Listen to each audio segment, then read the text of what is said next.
إن الحمد لله نحمده ونستعينه ونستغفره ونعوذ بالله من شرور أنفسنا ومن سيئات أعمالنا من يهده الله فلا مضل له ومن يضلل فلا هادي له وأشهد أن لا إله إلا الله وحده لا شريك له وأشهد أن محمدا عبده ورسوله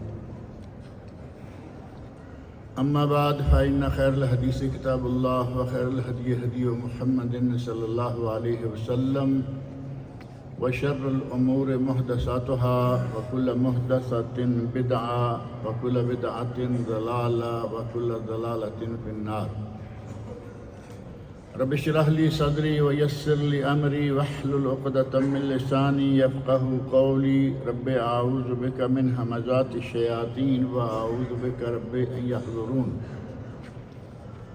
أعوذ بالله السميع العليم من الشيطان الرجيم إن هذا القرآن يهدي للتي هي أقوم ويبشر المؤمنين الذين يعملون الصالحات أن لهم أجرا كبيرا۔ رمضان المبارک ماہ مبارک اور مقدس ہمارے ہاتھوں سے نکلتا جا رہا ہے۔ اس کی ایک ایک گھڑی، اس کا ایک ایک منٹ بہت ہی قیمتی ہے۔ دوبارہ کسی کے ہاتھ آئے گا یا نہیں آئے گا کوئی نہیں جانتا، اور اس مبارک مہینے کے ہر دن، ہر گھڑی، ہر لمحہ سے ہمیں فائدہ اٹھا لینا چاہیے، کیونکہ یہ وہ مہینہ ہے جس مہینہ میں اللہ رب العزت نے اپنی کتاب قرآن کریم نازل فرمائی۔ اور یہ تو بڑی معروف بات ہے کہ رمضان المبارک میں قرآن کریم کو نازل کیا گیا۔ شہر رمضان الذی انزل فیہ القرآن، رمضان وہ مہینہ ہے جس میں قرآن نازل کیا گیا۔ ھدی للناس وبینات من الھدی والفرقان، یہ لوگوں کے لیے ہدایت، اس میں حق و باطل میں فرق کرنے کا ہمارے پاس اصول۔ فمن شاہد منکم الشہر فلیصمہ، تم میں سے جو شخص موجود ہو، حاضر ہو، تندرست و توانا ہو، مسافر نہ ہو، مقیم ہو، فلیصمہ، وہ روزہ رکھے۔ قرآن کریم کی اس مہینہ کے ساتھ ایک خاص نسبت ہے، لہذا ہمیں چاہیے کہ جتنا بھی ہو سکے اس مہینے میں بطور خاص چاہیے تو یہ کہ ساری زندگی مسلمان قرآن کریم کے ساتھ بڑا قریبی تعلق رکھے، روزانہ کھولے، روزانہ تلاوت کرے، ایک ایک حرف پر 10 نیکیاں، ایک صفحہ، 2 صفحے، 3 صفحے، 4 صفحے، چاہیے یہ کہ ہم روزانہ ایک سپارہ۔ اہل علم نے اور اہل قرآن نے، جنہیں قرآن کے ساتھ بہت ہی گہرا تعلق ہے، قرآن کریم کے الفاظ، قرآن کریم کی آیات، قرآن کریم کی زیریں، زبریں، پیشیں، جزمیں، شدیں، مدیں، ہر چیز کو گن کر آپ کے سامنے پیش کر دیا۔ انہوں نے بنی نوع انسان، چونکہ وہ ہم ہی میں سے ہیں، انہوں نے یہ دیکھا کہ اس کو کچھ اس انداز سے تقسیم کیا جائے کہ ہر کوئی اپنی اپنی استطاعت کے مطابق وہ حصہ اختیار کر لے کہ میں یہ روزانہ پڑھوں گا۔ 30 حصے ایک مہینے کے حساب سے 30 سپارے کیے گئے کہ روزانہ ایک سپارہ مہینے میں قرآن کریم مکمل۔ یہ ہماری ہر مسلمان کی یہ خواہش اور کوشش ہونی چاہیے کہ ایک سپارہ روزانہ پڑھ لیں۔ 1 گھنٹہ اور اگر 1 سے 1.5 گھنٹہ تک روزانہ دے تو 1 مہینے میں 2 مرتبہ قرآن کریم ختم کیا جا سکتا ہے۔ شکایت کرتے ہیں عموماً لوگ، کہتے ہیں جی وقت بہت تنگ ہو گیا ہے، وقت نہیں ملتا، مشغولیات مصروفیات بہت بڑھ گئی ہیں، اتنے بزی ہو گئے ہیں کہ ہمیں تو 5 وقت کی نماز بڑی مشکل سے پڑھ پاتے ہیں۔ دراصل وقت تنگ نہیں ہوا، وقت وہی ہے، وقت وہی ہے، لیکن ہماری زندگیوں میں، ہمارے اوقات میں برکت نہیں رہی۔ اور برکت کیسے رہتی؟ 20-30 سال پہلے تک، جب تک نہ نیٹ تھا، نہ یہ تھا، نہ وہ تھا، نہ یہ موبائل تھا، تب تک ہمارے اوقات میں بڑی برکت تھی، سارے کام بآسانی ہوا کرتے تھے، کیونکہ نہ یہ مصیبت ہمارے گلے میں پڑی اور نہ وہ مصیبت۔ لیپ ٹاپ ہاتھ میں ہے، جہاں چاہے بیٹھا کھول لیا۔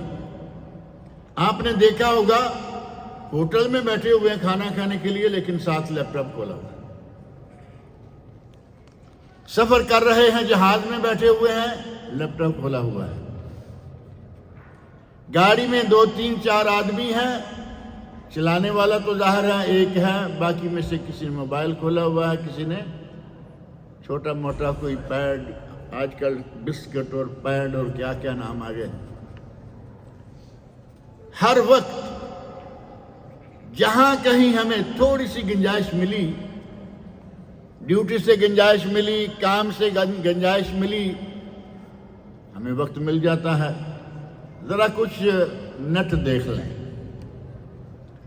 وہاں وقت مل جاتا ہے، کیونکہ ہماری دلچسپی اس میں ہے۔ لیکن قرآن کریم کے لیے وقت بہت تنگ ہو گیا ہے۔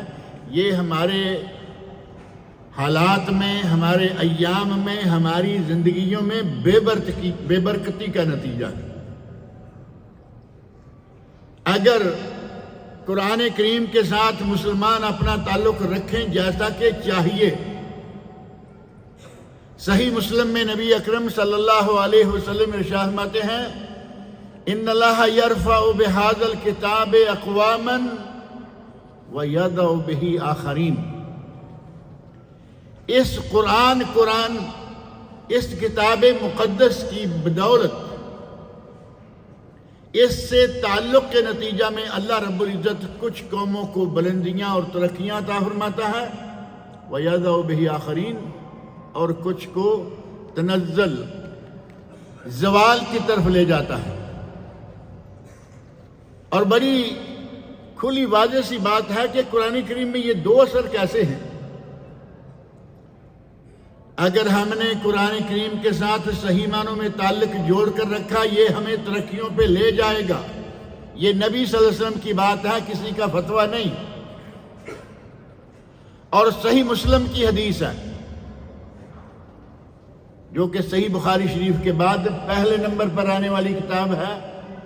اور امت اسلامیہ کے علماء نے کہا کہ قرآن کریم کے بعد اگر اس روئے زمین پر کوئی صحیح ترین کتاب ہے تو وہ بخاری شریف، دوسرا درجہ صحیح مسلم کا ہے۔ مسلم شریف میں یہ نبی اکرم صلی اللہ علیہ وسلم کا ارشاد ہے، ان اللہ یرفع بہذا الکتاب اقواما ویضع بہ آخرین۔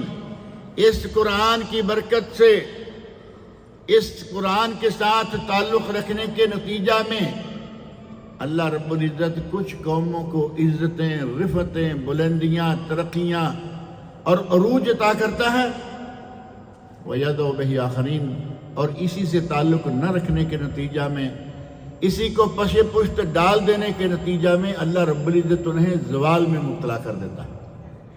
اللہ تعالی ہمیں اس سے تعلق قائم رکھنے کی توفیق عطا فرمائے۔ قرآن کریم،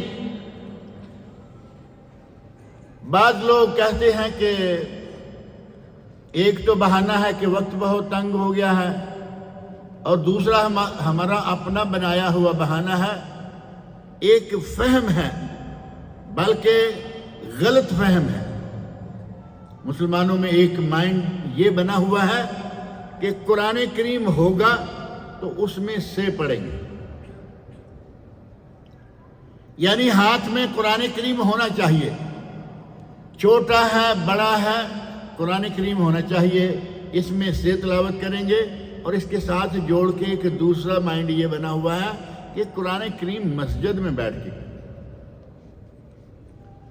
اور تیسرا ہمارے علماء کرام نے بنا رکھا ہے، کہتے ہیں کہ جب تک آدمی باوضو نہ ہو قرآن کریم نہیں پڑھ سکتا۔ آپ نے خطبہ جمعہ میں سنا، اہل علم کی بہت بڑی جماعت کا کہنا ہے کہ افضل اور مستحب تو یہی ہے کہ باوضو ہوں، لیکن اگر کوئی بے وضو قرآن کریم کو پڑھتا ہے، کھولتا ہے، پڑھتا ہے، پکڑتا ہے، کوئی حرج نہیں، جائز ہے۔ ایک ادب جو میں بتایا کرتا ہوں، ہمارا ایک ادب یہ ہے کہ ہم قرآن کریم کو اونچا رکھیں تاکہ پشت نہ ہو، اور دوسرا ادب ہم نے یہ پکا کر لیا کہ قرآن کریم بغیر وضو کے پڑھ نہیں سکتے، اس کو ہاتھ تک نہیں لگا سکتے۔ اللہ کے نبی صلی اللہ علیہ وسلم فرماتے ہیں ان المؤمن لا ینجس، مسلمان کبھی ناپاک نجس ہوتا ہی نہیں۔ اب کیا کریں گے جب ہم نجس نہیں ہیں، ناپاک نہیں ہیں، تو پھر قرآن پاک کو پڑھیے، جیسے وقت ملے، جہاں وقت ملے۔ ہمیں قرآن سے دور کرنے کے لیے ایک یہ بہت بڑا اختلاف ہے کہ بلا وضو آپ قرآن کریم کی تلاوت نہیں کر سکتے۔ آپ نے ایک مسلمان ہونے کی حیثیت سے قرآن کریم کا ترجمان بننا ہے۔ ایک آدمی کافر ہے، قرآن کریم سمجھنا چاہتا ہے یا قرآن کریم پر اعتراض کرنا چاہتا ہے، اس نے کہا کہ تمہارے قرآن میں یہ لکھا ہوا ہے، اور اس نے غلط پڑھ رکھا ہے۔ اب کیا کریں گے؟ آپ کو یہ معلوم ہے کہ یہ غلط پڑھ رہا ہے، آپ کو یہ معلوم ہے کہ یہ مفہوم غلط بیان کر رہا ہے، لیکن آپ اس کا اب منہ دیکھ رہے ہیں، نہیں میں وضو سے ہوتا تو میں ابھی آپ کو نکال کے دے دیتا۔ اب آپ نے ایک بہترین موقع ضائع کر دیا کہ یہ کافر سدھر جاتا، یہ کافر مسلمان ہو جاتا، یا کم از کم کافر کے دل سے قرآن کریم کے خلاف یہ گندگی نکل جاتی۔ بس اسی اپنی ایک ضد پر لکیر کے فقیر، نہیں جی قرآن کریم جب تک وضو نہیں ہوگا ہاتھ نہیں لگا سکتے، پڑھ دیں۔ آج تو ہاتھ لگانے کی ضرورت ہی نہیں رہ گئی۔ جو لوگ کہتے ہیں کہ قرآن کریم کو بلا وضو نہیں پڑھنا چاہیے، تلاوت نہیں کرنی چاہیے، وہ بھی اس بات کو مانتے ہیں کہ ایک آدھ آیت پڑھ لیں۔ جب ایک آدھ آیت پڑھنے کی گنجائش نکلی تو باقی سے کس نے منع کیا؟ کہتے ہیں لا یمسہ الا المطہرون، قرآن کے ٹائٹل پر ہمارے پاکستان انڈیا میں لکھا ہوا ہوتا ہے کہ اس کو طاہر لوگوں کے سوا کوئی چھو نہیں سکتا، اور ہم نے یہ آیت فٹ کر رکھی ہے اس قرآن کریم کے مصحف پر، جبکہ اس پر نہیں، وہ ہے لا یمسہ الا المطہرون۔ اللہ رب العزت نے اپنے پاس لوح محفوظ میں جو قرآن کریم رکھا ہوا ہے اسے سوائے کسی پاک باز کے کوئی چھوتا نہیں۔ صرف اس ایک نقطے پہ آ کے ہماری دنیا، ہمارے علماء کرام جو ہیں وہ دو حصوں میں بٹے ہوئے ہیں، نہیں جی یہ ہے۔ اور پھر اللہ کے نبی صلی اللہ علیہ وسلم نے فرمایا کہ مومن کبھی نجس ہوتا ہی نہیں۔ اگر کہیں کہ جنابت کی حالت میں، ٹھیک ہے، اللہ کے نبی صلی اللہ علیہ وسلم نے جنابت کی حالت میں قرآن کریم پڑھنے کی اجازت نہیں دی۔ زبانی ذکر کر سکتے ہیں یا نہیں؟